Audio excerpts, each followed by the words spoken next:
ନମସ୍କାର ବନ୍ଧୁଗଣ, ମୁଁ ଅସ୍ମିତା ସ୍ୱାଗତ କରୁଛି ଆଉ ଏକ ମିନି ବ୍ଲଗକୁ। ସକାଳୁ ସକାଳୁ ପୁଚୁ ଗେଲ ହଉଛି ମୁଁ ପଳେଇବି ବୋଲି ମମି ବ୍ୟାଗ ସବୁ ରେଡି।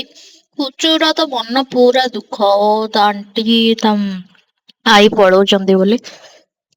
ମୋର ବି ଇଚ୍ଛା ନଥିଲା, କାହାର ଇଚ୍ଛା ହବ ଘର ସମ୍ବଳଠୁ ଏତେ ଏତେ ଦୂରକୁ ଯିବା ପାଇଁ। ଅବଶ୍ୟ ମୋ ମନ ଟିକେ ଖୁସି ଅଛି ମୋ ମମି ଯାଉଛି ମୋ ସହିତ ବୋଲି। କିନ୍ତୁ କଣ କରିବା, ଯିବାକୁ ତ ପଡିବ, କାମ କରୁଛେ ମାନେ। ଦେନ୍ ବାପା ଆମକୁ ଷ୍ଟେସନ ଛାଡିବାକୁ ନେଇ ଯାଇଥିଲେ। ଆମେ ଟାଇମ ରେ ପହଞ୍ଚି ଗଲୁ କିନ୍ତୁ ଟ୍ରେନ ଆମର ଟାଇମ ରେ ଆସିଲାନି। ଟ୍ରେନ ପୁରା ଲଗେଇଦେଲା ଘଣ୍ଟେ। 8:30ରେ ଆସିବା କଥା 9:30ରେ ଆସିଲା ଟ୍ରେନ। ଦେନ୍ ମମି ମୁଁ ଟ୍ରେନ ରେ ବସି ପଡିଲୁ। ପୁରା ଧୀରେ ଧୀରେ ସବୁଠି ଅଧଘଣ୍ଟା 45 ମିନିଟ ରଖେଇ ରଖେଇ 4 ଘଣ୍ଟାର ବାଟକୁ ଆମକୁ 7 ଘଣ୍ଟାରେ ପହଞ୍ଚେଇ ଆମ ଡେଷ୍ଟିନେସନ ରେ ମମିକୁ ଆଉ ମତେ ପହଞ୍ଚେଇ ଦେଲା। ଆମ ମୁହଁର ଏକ୍ସପ୍ରେସନ ଦେଖିକି ତ ଜାଣିପାରୁଥିବେ ଆମେ କେତେ ଖୁସି ଟ୍ରେନରେ ବସିକି। ଓହ, ଇଣ୍ଡିଆନ ଟ୍ରେନ କେବେ ଚେଞ୍ଜ ହବନି।